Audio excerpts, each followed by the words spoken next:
week for the next 45 minutes. My panel of journalists and I will be dissecting and analysing the main news stories of the past 7 days. Let me introduce you to them now. They are Paul Taylor. He's a European affairs specialist at the news agency Reuters. Here with us as well is Craig Kopitis. He's a senior writer at Bloomberg News. Christopher Dickey is Newsweek magazine's Paris bureau chief and also its Middle East editor for the Daily Beast. He works for them as well. And Dave Clark is the Paris deputy bureau chief at the news agency AFP. Good evening to all and thanks for being with us. Now, first up, the eurozone debt crisis rumbled on this week. I've said that so many times. Germany called Britain selfish for opposing a tax on financial transactions. EU officials got in something of a pickle over those hated ratings agencies. Bond markets signalled that France is in deeper trouble than we might have thought. And two unelected technocrats rose to power. And they're now charged with sorting out the financial chaos left to them by their predecessors. Let's start with you, Craig. We are friends, says David Cameron after he met with Angela Merkel today. It doesn't look quite that way, though, does it? No, it doesn't look that way at all. This spat, which started between Great Britain and the eurozone, started at the very beginning of the EU, is going to continue for a long time to come. It's based on the fact that the British just don't want to get rid of the pound, and the eurozone would love to see them get rid of it and take on the euro, which is the dead currency of the moment.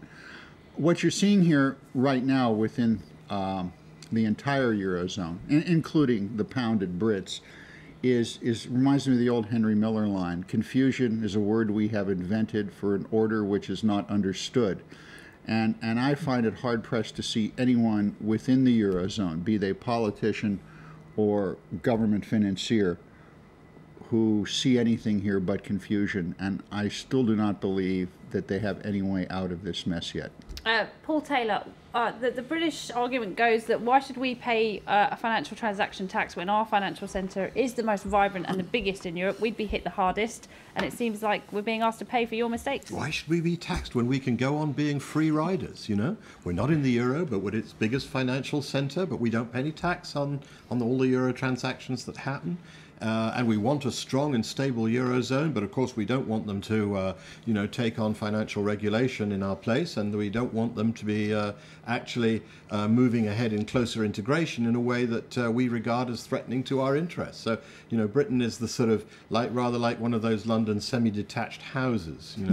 They think of themselves as living in a very desirable property. Everybody else thinks it looks just like the place next door. And now you've been in Germany all this week. You were telling me there has been some concern in Europe that Germany is taking too much of a leading role in trying to resolve this crisis, and that decisions are being made in Berlin rather than Brussels. Well, in some ways we've gone back 20 years. I mean, the euro was created partly because of the overmighty Deutschmark and the fact that the other countries of Europe wanted to regain some share of monetary sovereignty, and the Germans agreed to do that as sort of the price for German unification, but also because it was in the logic of having a single European market with the same rules applying to businesses around the continent. And I think that logic remains, even though it's been more difficult to make it work without a federal government and without a federal budget and so on. But I do think that the Germans, everybody's looking to the Germans to save Europe, to get Europe out of this mess. And the Germans, not surprisingly, are saying, well, if you want to get out of this mess, you're going to have to adopt the same sorts of fiscal disciplines and the same sort of reforms of your economy that we've been doing for the last decade. And that's where we stand tonight.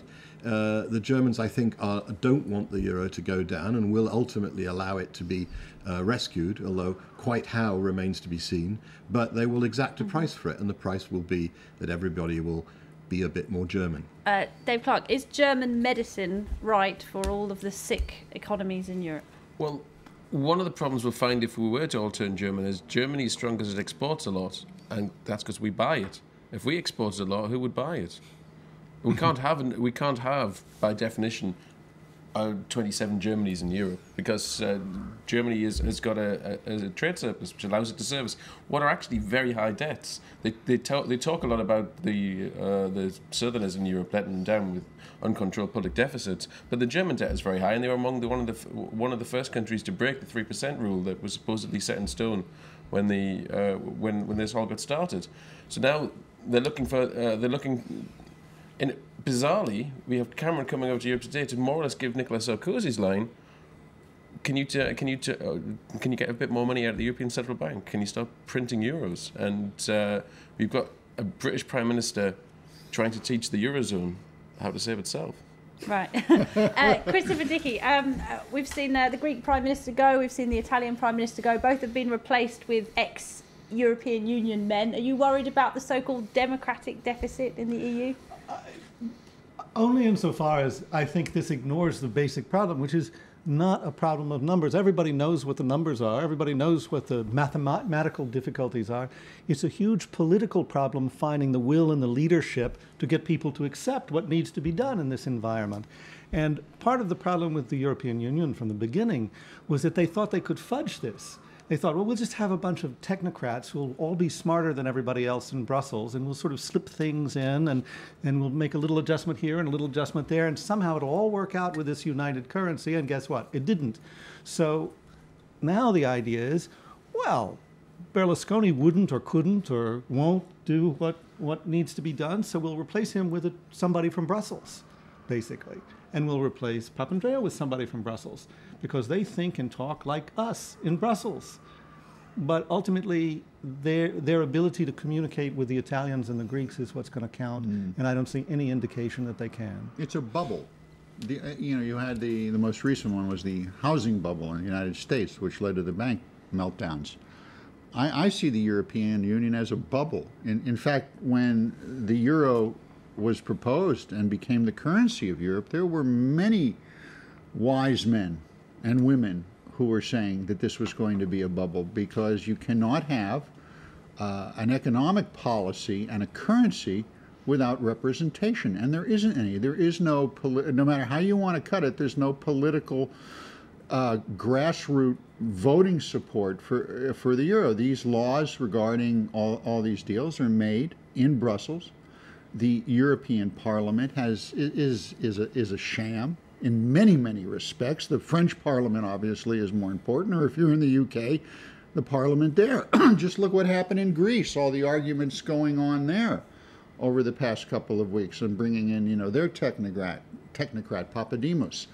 It's when the bubble pops. I think it's the other way around. I'm sorry, I want to disagree with Craig. I think the problem is they launched a single currency, but they didn't go with the logic of it. That's to say, right. I agree.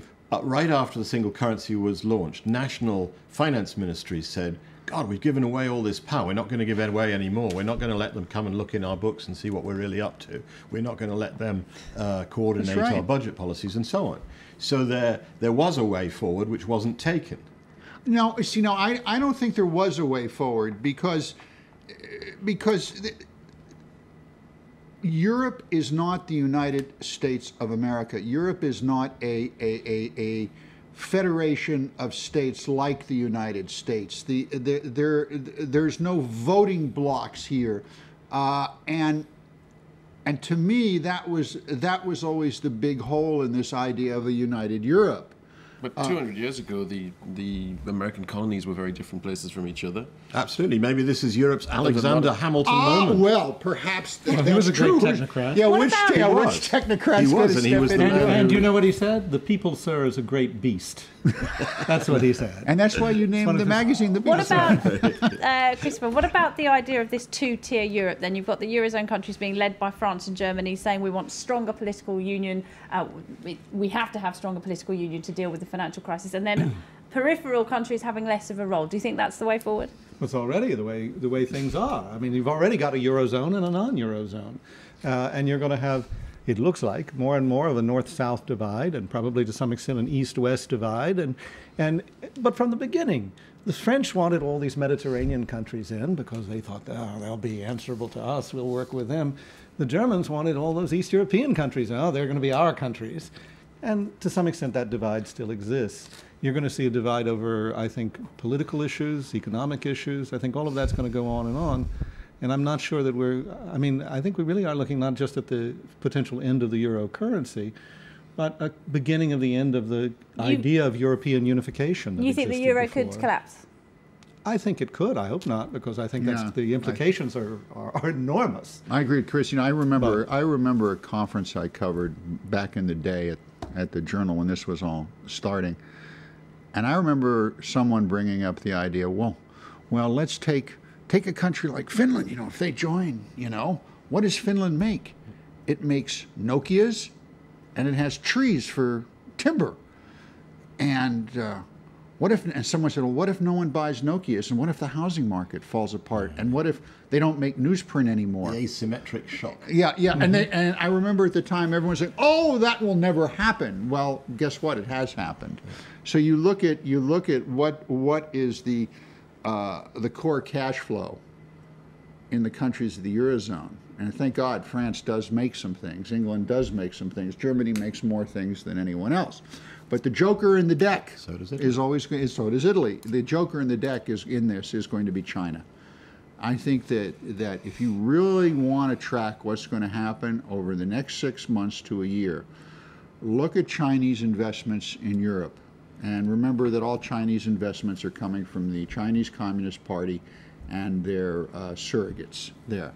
Look at what's going on in Greece right now, where they're trying to sell the ports, many of the railroads, the airports, to Chinese investors. Not sure they want to contribute to the EFSF, though, are they? No. Right now. No. That doesn't look like such a good. No, bet it does. But even Sarkozy, a few weeks ago, remember how he got spanked because he stood up and said he wanted to talk to the Chinese? But when I was speaking to some fervent pro-Euro supporters earlier this week, and they were telling me, look, this is about solidarity. This is about, when Greece is doing badly, Germany will help, and when another country is doing badly, another country will help. We need glue to be solid. When do we think that Greek solidarity with Germany is going to be really helpful? Well, they buy German products. I think the Germans lie awake at night saying, boy, can we count on Greek solidarity? The history of the last 50 or 60 years is that every time there's one of these crises, the Europeans eventually pull together, and that the crisis is surmounted by further integration. That looks much harder this time, but I don't think it yet looks impossible. And I think you may well get a more integrated eurozone coming out of this. I think the euro will survive. I'm not certain of it, but I think it will. And I think it'll survive with more members rather than fewer, because I think Poland will want to join within the next 3-4 years. And do you think Greece should stay in the euro? I think I'm not sure Greece is going to be able to stay in the euro. I think, Greece, it looks like, Greece has got the weaker of the two technocrats, and it's got somebody who looks like he's going to be eaten alive by the sharks of Greek politics. He may be around just long enough to get one big check from off the next bailout program, and then when the money's in the bank, I think he'll be sent packing. And I think that Greece will run out of patience with doing the hard stuff, and the Europeans will no longer lift a finger to keep Greece in. The math doesn't work in Greece either. Right, but we laugh about the situation at the moment, but 60. You've got to keep smiling. You got to keep smiling, absolutely. But the European Union has guaranteed peace in this part of the world for decades now. And that was behind European integration in the first place. The European Union breaks up. If the euro breaks up, then you will see protectionism within Europe. You will see serious, interstate social unrest and everything that goes with it. I'm not saying that you'll see war again. I find that hard to imagine. You called it before. It's an economic war. It's like Panzers aren't going to cross the Maginot Line again. Right. This. Yeah, but I think it's important to remember how much the historical memory of World War II was key to building Europe, and that historical memory. Is that still there, though, Chris? I don't think because it is. Those people they're not worried about generation 39 to 45. They're worried about the hyperinflation of Weimar Republic. They're worried about pre-war problems coming back. You see it. There's a clear nationalistic tone coming into the discourse everywhere, whether it's through the populists or through, Mr. Kauder this week in Germany saying we're all going to be speaking German now economically. He meant rather than. Because of the Panzers. The fact is that François Mitterrand, a wise man, said in one of his last speeches to the European Parliament, nationalism is war. Right. And if nationalism really gains the upper hand again in Europe, then... and we are seeing a return to nationalism, and we are seeing a return to far right. To see that. We are seeing a return to far right politics. On in Greece. But if we save the euro, it'll be through greater integration of the eurozone core. Yeah. And if we fail to save the euro, then the whole show's gone down. Yeah. Whatever happens, the ever closer union of 27 going to 35, everyone joining the euro, that's over for now. Probably for good. Because if that nucleus is stabilised, then others will again congregate around it.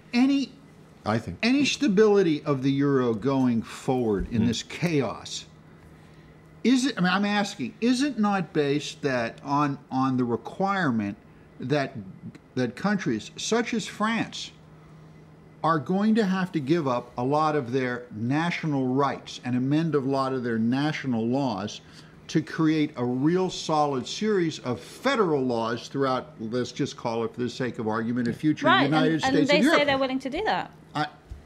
I don't see the voters going for that. That's a big question. I didn't see. But as I was saying to one of my guests earlier this week, when you look at all the summits that we've had, eurozone summits over the past few months, who have you seen? Sarkozy and Merkel. They're the ones making the decisions. They're the ones leading it. So I've been to a lot of summits in the past few years, G20s and G8s and all sorts of summits, and I've never seen a group of world leaders looking as diminished by the crisis as we did in Cannes. None of them seem to be up to the task. The trouble is that if Europe does fall apart, then all of our countries are dwarves.